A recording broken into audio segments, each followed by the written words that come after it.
Today is Monday, February 11th, 2019. We are at the North Brentwood Town Hall, and I'm here, Kofi Bart Martin, to conduct an oral history for Oxon Hill Library's Sojourner Truth African American Research Room Speak Your Truth Oral History Project. And I'm here with Mayor Petrella Robinson, the mayor of North Brentwood.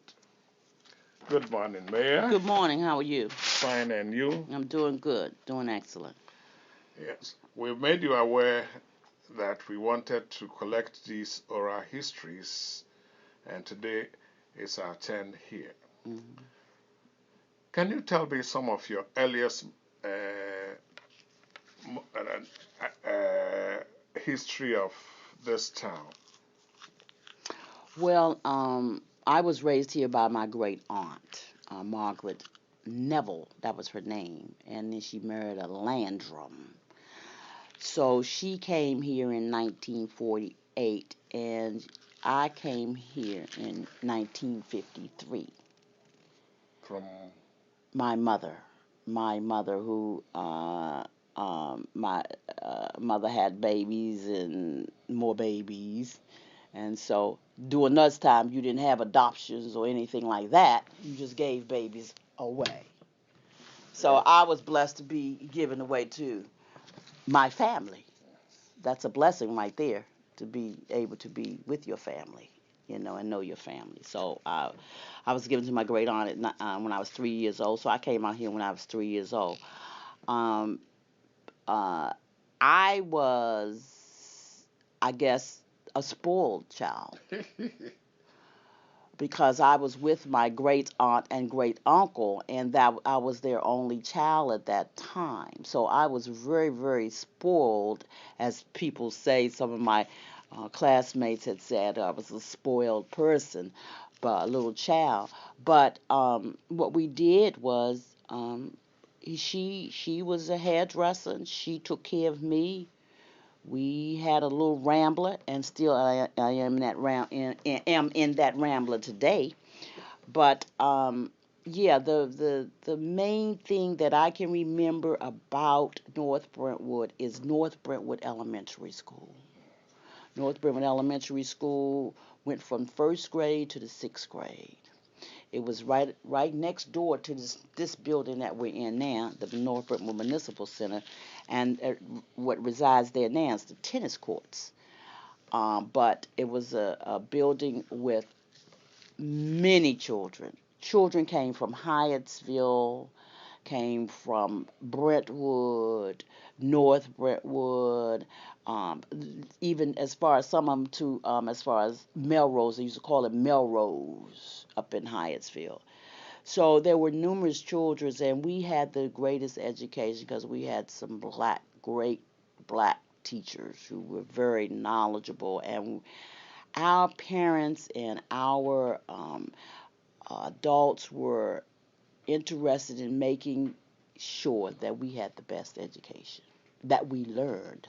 And that was their main objective, to make sure that we were brought up in being knowledgeable, being courteous, being great black men and women. The things that we learned in elementary school, we they were the dedicated teachers, dedicated black teachers. We had events like May Day. May Day was one of the events where the girls dressed up in white dresses, and we went around the maypole. They call it the maypole, and the guys dressed up in their little suits or their slacks, and we just had a great time. So we went to school at North Brentwood Elementary School.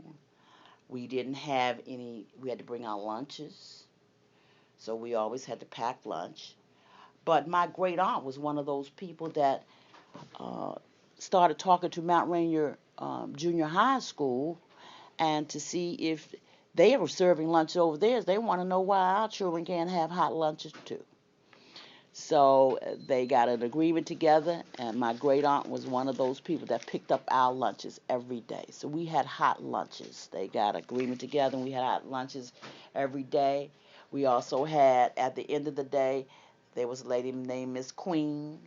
Miss Queen, she lived on Church Street. Miss Queen baked cakes, and Miss Queen had snowballs. So that's where we, after school, that's where we would go. We also had a community store. Mr. Clarence Wallace, he was our community store. So we were great. Mr. Wallace was one of our great entrepreneurs. He took that store, and he stayed here probably over 40 years, because he helped this community. He helped my parents and other parents to make sure they had food, that they had something to eat. When we got to middle school, we used to catch the bus in front of Mr. Wallace's store. Well, we would catch the bus at 7 o'clock, but Mr. Wallace he wasn't open at that time. Mr. Wallace changed his times to make sure that the children had what they needed early in the morning, or if the parents needed something, that they could have it. So he was open at 6:30 in the morning.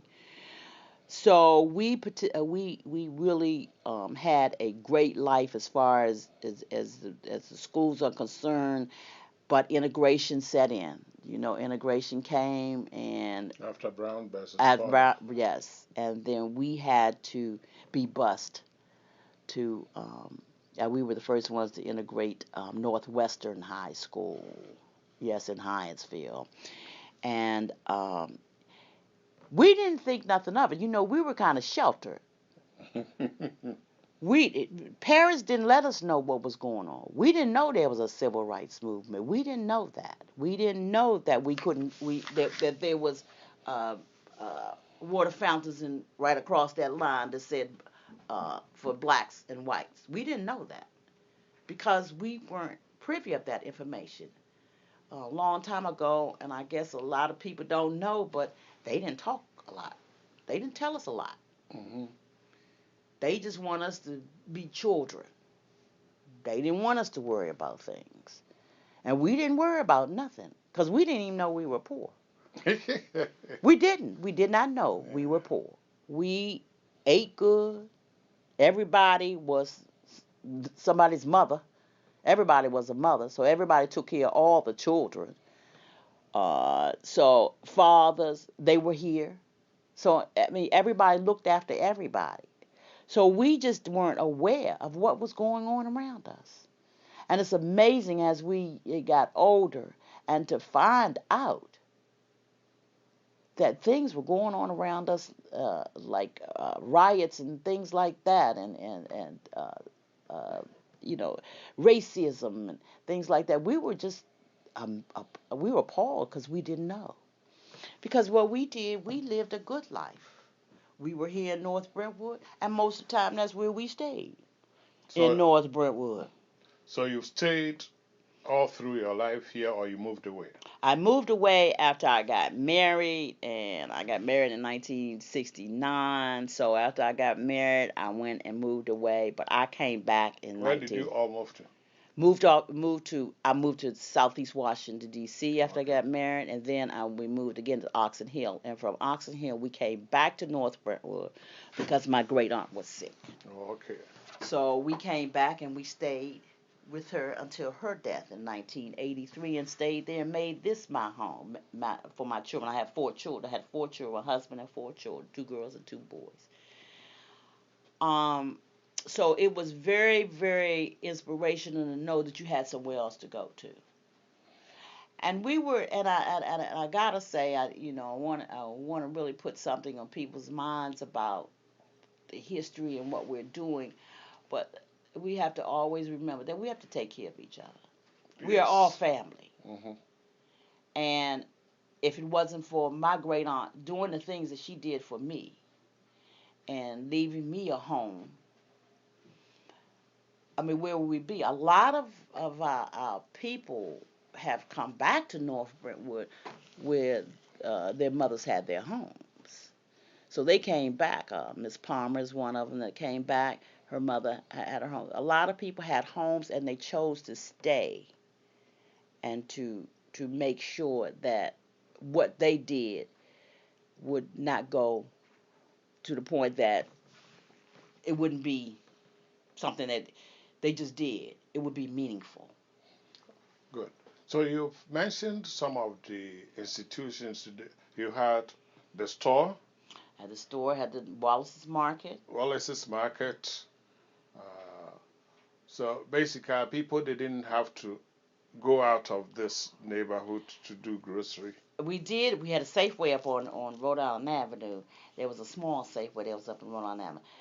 They would go there every once in a while. But Mr. Wallace was one of those ones that if you would tell them what you needed. Did you need chickens? Did you need greens? He would go to the market and pick up all what is needed and bring it to his store and sell it to the residents here. So if we wanted fish, fish was a great thing on Friday. He would have fish, fresh fish for you, and we just he'd go pick it up at the market, and he'll bring everything back to us. We would go to the store, yes, go to the little Safeway, but we wouldn't spend a whole lot because they really were supportive of him, and he was supportive of them because if you didn't have the money, he would open up his file cabinet. He had your name there, and he put down there how much you owe. And when the first of the month come, then you come and straighten out your bill. That's good. Now, so you mentioned the church. Is that the only church that was here, or there were more than one?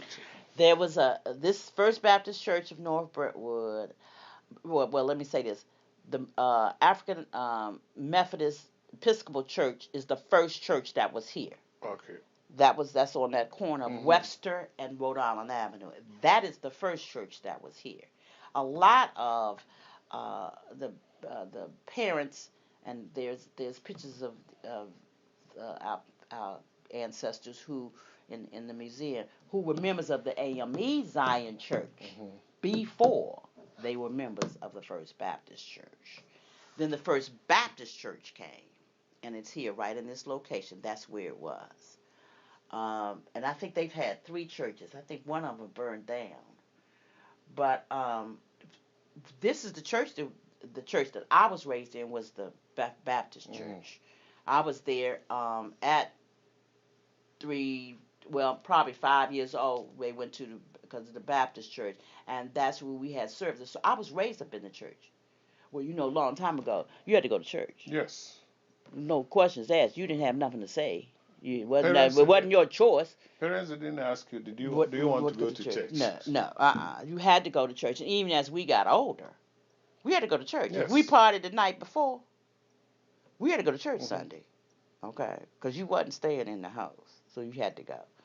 So all of us, most of our people, and there was plenty of children here. Plenty of children my age. Plenty. Probably, it was the greatest number of children ever because we don't have a lot of children now in North Brentwood. But we were all raised together. And we all were raised in the churches together. Most of us in the Baptist church, but some in the Methodist church. But we all played together. We all were together. We all knew each other. We went to school together, so we all knew, each other. We made friends through other black communities like Lakeland, in College Park, Melrose, which was in Hyattsville, which is right over the bridge. There were plenty of black families there too. So we were a collaboration of families. The church, the school, the supermarket, and you said basically in this area you all were sheltered. So were there any centers of entertainment, or you had to go outside of? Entertainment was, we had teen club. Our parents made sure. They wanted us to make sure that we had fun, and that we had entertainment, and we had exercise. So that school was a part of our entertainment. We had teen club Friday nights. Okay. And every Friday night, that's what we would do. Now, after teen club was over with, we always want to go somewhere else. You always want to do something else when you're youngsters. Yeah. And so we walked down the street to Sis's Tavern where we couldn't get in there. It was the juke joint, so it was a lot of stuff going on in there. But we outside you could still hear the music. You could still hear the music. But we also could go to Lakeland. Lakeland had a little store where they had dances. Mm-hmm. And we could offer, that's right straight down Rhode Island Avenue where College Park, where Lynn Bias was. Mm-hmm. And that's where that was our entertainment. This is what we did. And we looked forward to Teen Club. We were pressing head Friday during the evening time. Girls were pressing their hair, curling their hair, getting this stuff ready. Where you going, getting dressed, what you gonna wear. So this is what we did. And then I think we eventually, because we made, people came down here. Well, let me say this. People came to North Brentwood only because there was a lot of women here. A lot of women. And when other areas found out, District of Columbia and all surrounding areas found out there was so many women here, men came here to see about these women. To have fun with these women. I thought they came to find wives. They did. They came to find wives. They did. They came to find wives. But that's where I met my husband. Mm-hmm. Came to find wives. Because my husband even told me, man, there's a lot of. They said they were talking about there's a lot of women down there, man. They got all sorts of women down there. Black, yellow, what, all sorts of women. So, but being sheltered like that and not being really sheltered, we just lived the life. We didn't have to worry about a whole bunch. And church was our backbone. We were in church. Now, we didn't stay in church like the Pentecostals, but church was everything. Church on Sundays, you had to go to church. Anything that was happening, the programs, you were in Sunday school, you were in plays, you were Easter plays, Christmas plays. And then the other whole was the community center. And our ancestors went to the county and told them we need something for our children to do, because there was a lot of children. Yeah, with all the women here. Right, yes. Right. And that's when they built that community center. And that community center is still there, helping us raise our children, helping us give them the activities that they need. And so those anchors were there. And long time ago, I don't think crime was prevalent. Mm-mm. So, but as an incorporated town, did you have your own police, or you depended on the county? We had a police department. We had a fire department, and we had a police department. I think under the leadership, if I'm correct, under the leadership of Mayor Bellows. He implemented a police department. And I had to be I guess I was about 13, 14 years old, teenager.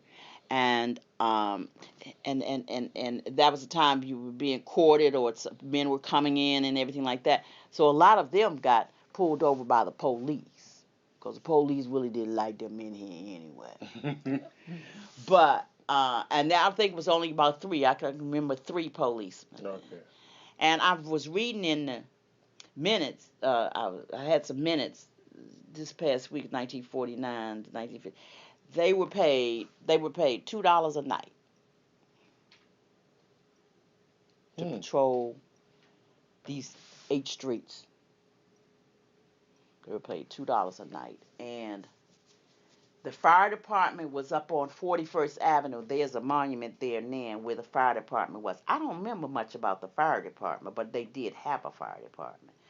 But after a while, I think the policemen, well, I know one of them couldn't read. I knew that. But they didn't have crime like that. They might have had somebody, like a Sister's Tat, they might have had somebody that had a gun on them. Mm-hmm. Because when we opened up recently, maybe about 4 or 5 years ago, we opened up that safe that was over in that in that old building, there were guns there, and they were tagged, and they had notes on them. Jimmy Briggs um, had this gun. We took it away from him. Or somebody else had this gun. He was drunk. And we took this gun away from him. So we ended up turning the guns into the Hydesville, but they should have put them in the museum. Where some of them went. Some of them did go, and then we looked at them. Some of them did go. But there wasn't a lot of crime as far as killings and things like that. You know, you might have had little petty crimes. Somebody was with a knife. You know what I mean, a pocket knife or something like that. But if anything happened, it was mostly in the Sisters Tavern. It was not in the streets of North Brentwood. So, who are some of the significant figures that you can think of in the life of North Brentwood? Okay. Reverend Perrier Smith. He was the pastor of First Baptist Church. He came. Had been there 50 plus years. He's retired now, but I remember him. I remember Reverend James Pear as the first pastor. He was an older man, but and I was probably a little girl, like 5 or 6. But then Reverend Smith came. They bought these 15 or 20 members of First Baptist Church brought Reverend Smith in from Mound Bayou, Mississippi. Ooh. And he knew how to hula and hop. That's right. And he served that church and us for over 50 plus years. And I'm a 50 plus member because I got baptized when I was like 5 or 6 years old in that church here. But he was one of the instrumental. He also was one of the ones that fought for civil rights with Dr. Martin Luther King. He went with Dr. Martin Luther King. He also fought for Terrence Green. Remember Terrence Green? Yeah. Terrence Green. He was instrumental in helping with Terrence Green at that time. So Reverend Smith, number one. Mr. Joseph Parker. Mr. Joseph Parker, he's in the museum. Picture of him is in the museum. He was our 6th grade teacher. I mean, magnificent man. He cared so much about North Brentwood. And when he came here, he was under Miss Henderson as the principal, and he was our 6th grade teacher. And he put in more time in North Brentwood. He came from Fairmount Heights, though. But he put in more time in North Brentwood because he just loved North Brentwood and loved the kids here in North Brentwood. So he was one of our instrumental people. Another person, Miss Eleanor Trainum. Miss Eleanor Trainum, she doesn't live here anymore. She just moved about a couple of years ago. She has been instrumental in being a part of the organizations here, always. Civic Association, Historical Society. She's been a clerk. She's been a council person. She's the historian. She knows what went on and when it went on, and could tell you almost anything and who was it.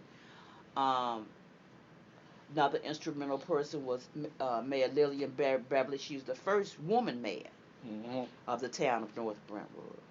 And she was my mentor as far as I was her clerk. I was a council person, then I was her clerk, and then I ran for mayor. So she was very instrumental in obtaining this building, because she was the one that started the talks about discussions about trading bond bills and things like that with the church. So that's how we got here, through Mayor Beverly. Mayor Beverly has always been instrumental in the success of North Brentwood. She really was the one that really made sure the county knew about North Brentwood. And she said it in her own sarcastic little way, too, to make sure that they understood that North Brentwood is a part of Prince George's County and what it stood for as being the first African-American incorporated municipality. So have only African Americans lived here, or whites have moved in and out over the years? Mostly it was African Americans. When I was growing up as African Americans. I think there were a couple of whites, maybe, but and then there were a couple of people that you may have thought they were white, but they were a mixed group. Okay, but very, very few, maybe two or three, but most of it was African American. As we are now, we have, and I just looked it up, I think we have about 72% black, but about 18% Latino, and we do have some Asians and whites.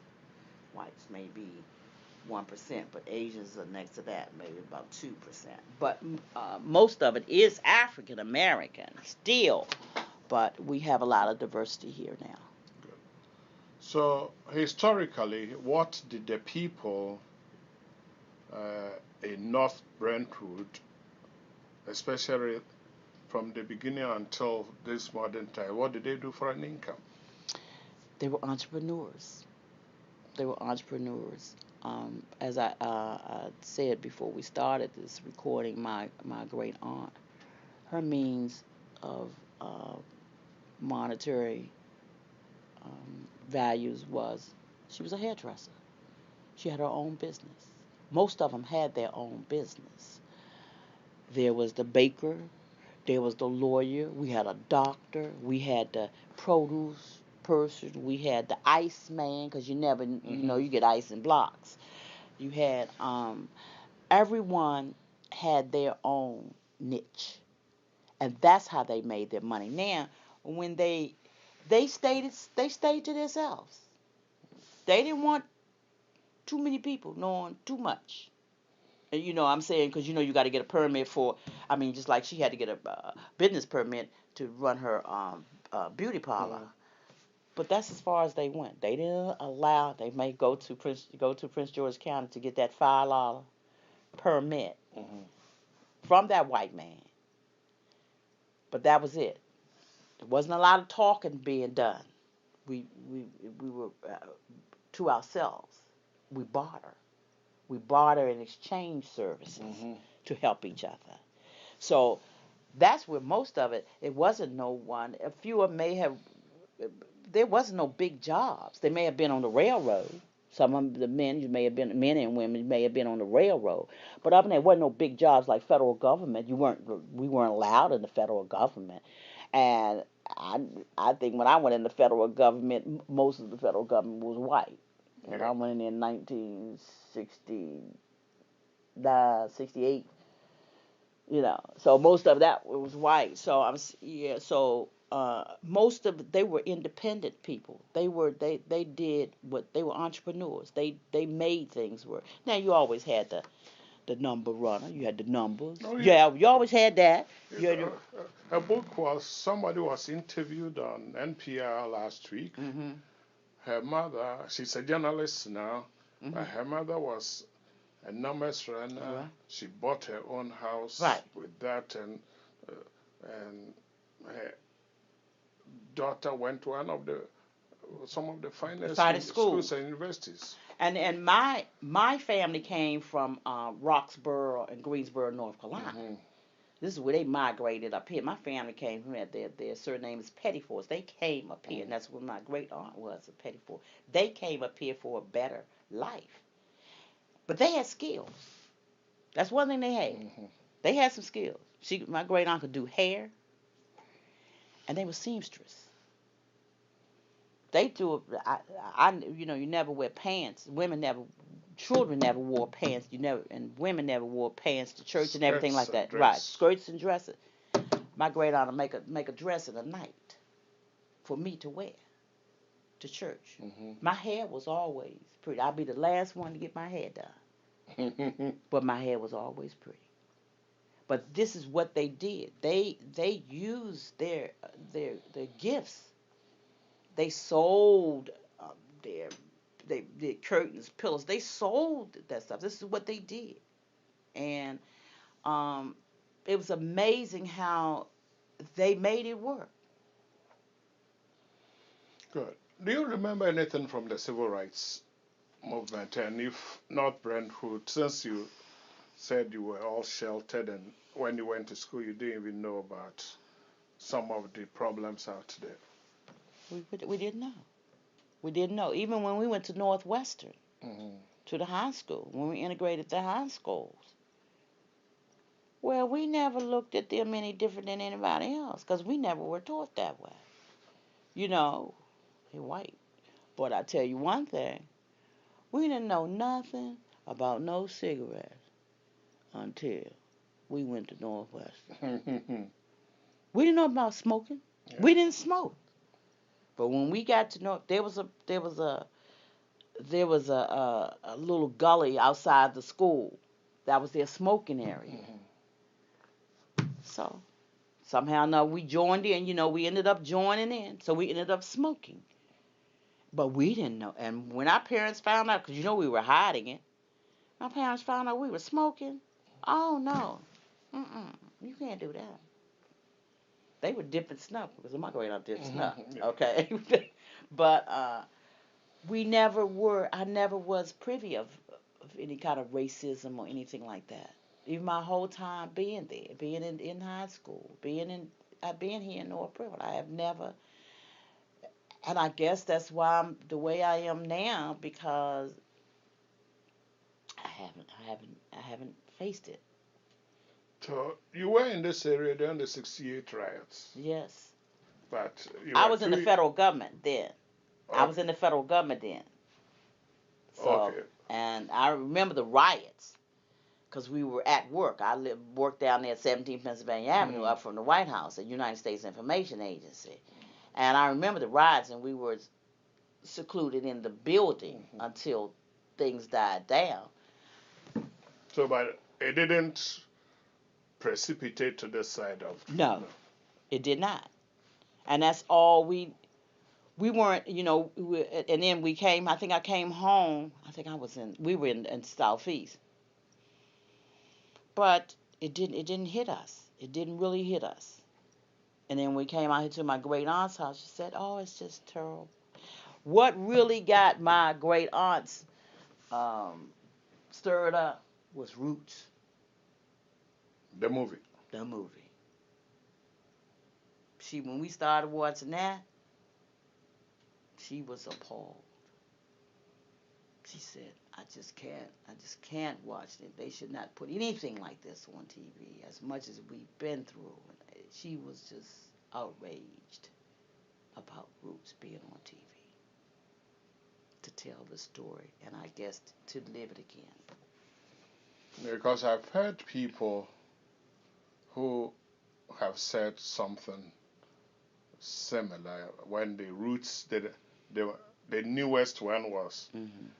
And people came to the library and they said, I don't want to. Don't want it. I don't want no. She didn't want no parts of it. I do not.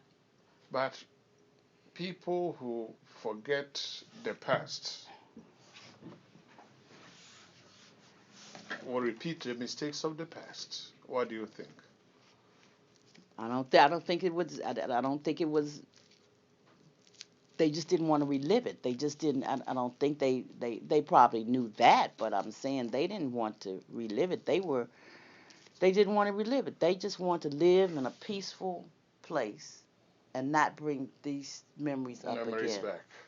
That's all they wanted to do. They didn't want to do, and I think that's where it was. And then these were these old prayer warriors too. Then these were some prayer warriors. I mean, my great aunt, they prayer warriors. They prayed for everything. they was a praying people. They were. I mean, they were very very religious.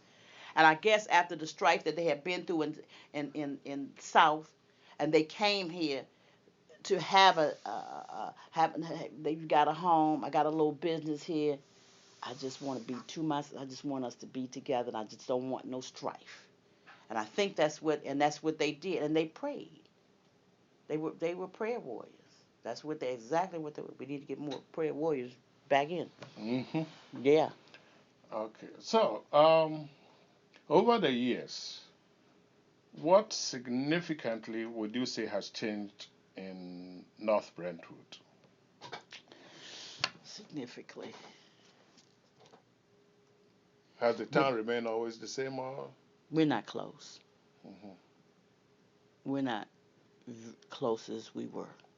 So it's more social. More social, and we're not. We're trying to get back to being a community and looking after each other. we are not doing that. We are all separate. We don't want anybody in their in the business of whatever may be going on in their homes or outside their homes or in the community. People aren't interested in the government of the town until it involves money. You know what I mean? But to have we have better organizations. We have people that joined organizations, people that were at meetings that spoke what they needed to speak. They were out front. They were there at meetings at all times. But not now. Not now. People are just not participating like we used to do, If and they're not talking. They're not talking to each other. Not speaking to each other. Sometimes I have to, you know, say good morning. so, if somebody wanted to move to North Brentwood, what are the features you will sell to that person and say, this is the best place to live? Well, first, we had a new tenant that came into a meeting, white Hmm. tenants came into one of those homes, and they said the first thing they admired about this town was the cleanliness. It was so clean and neat, and it looked like all the homes kept their yards neat and clean, and that was one of the attractions. Was that I think the next attraction is I think we're open. I think we're open and kind. I think we're trying to be that. And as far as the government is concerned, we're open and kind. I think, and some of us are who have been here before and still here, we are more open. We are open to everybody. So that I think another thing is the location. The location draws people. We're right outside Washington D.C. This area is booming. It's the Gateway Arts District. Hmm. Um, it is a home for entrepreneurs and artists, and I think that's what attracts them. And the homes are kept real nice. Also, the community center, having something in the center of town, having churches, community center, a little commercial area, not a big commercial area, but being small enough to be quaint, but not huge. Some people just don't like, big communities. But I think that's what sells North Brentwood. I also believe that North Brentwood is sold also by its its history. History means something. It does mean something to Hmm. some people, and I think history is one of those things too.